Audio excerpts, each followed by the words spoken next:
Hello guys, 7KPL here. Today I'm gonna be showing you how to do the figure 8 opening and closing.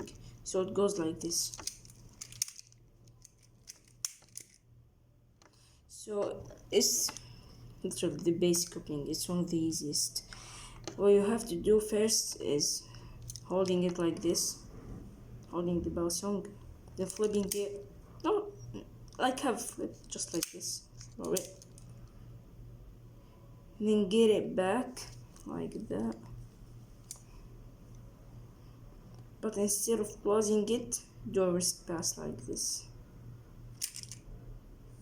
So like open, near close, but do a wrist pass like that. So it goes like so. That's how it goes. Pretty easy. And the closing is kind of simple too. All you have to do is just like that, reverse, and do the same thing.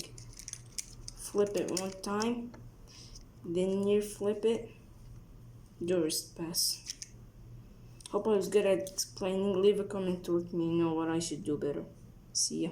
Peace.